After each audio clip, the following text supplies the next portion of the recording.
सलग दुसऱ्या दिवशी सोनं चांदी दरामध्ये पुन्हा एकदा मोठी दरवाढ झालेली आहे। 24 कॅरेट सोन्याच्या दरामध्ये 4,300 रुपयांची वाढ झाली असून ते 1,62,000 रुपये प्रति 10 ग्रॅमवर पोहोचले। गेल्या 3 महिन्यातील सोन्याचा हा उच्चांकी दर ठरलेला आहे। तर दुसरीकडे चांदीच्या दरात एकाच दिवसात तब्बल 10,000ची वाढ झाली आहे। शुद्ध चांदीचा दर 2,35,000वरून प्रति किलोग्रामवरून 2,45,000 प्रति किलोवर गेलेत। गेल्या 7 आठवड्यातील चांदीचा हा सर्वात मोठा उच्चांक आहे।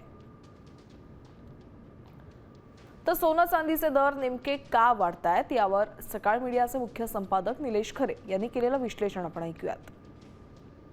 मुळात अमेरिकेची जितकी जीडीपी आहे त्यापेक्षा खूप जास्त कर्ज अमेरिकेवर झाले आणि आता आपल्याला देश चालवता येत नाही अशा परिस्थितीत अमेरिकी अर्थव्यवस्था येते की काय अशी परिस्थिती।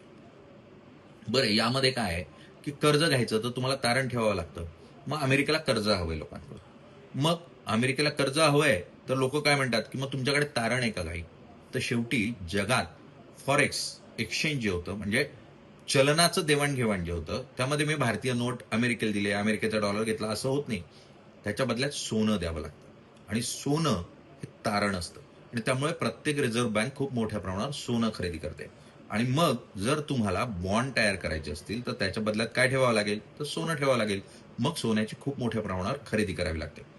चीन सरकारनं मधल्या वर्षभरामध्ये खूप मोठ्या प्रमाणावर सोनं खरेदी केलंय आणि आता अमेरिकेच्या अर्थव्यवस्थेवर दबाव आहे। म्हणजे डॉलरमध्ये गुंतवणूक होऊ शकत नाही आणि जर तुम्हाला सुरक्षित असा पैसा ठेवायचा असेल तर तुम्हाला तो सोन्यात ठेवावा लागेल। चांदीची मागणी मोठीच आहे आणि त्यामुळे सोनं आणि चांदीचे भाव हे खूप मोठ्या प्रमाणावर वाढताना पाहायला मिळत आहेत।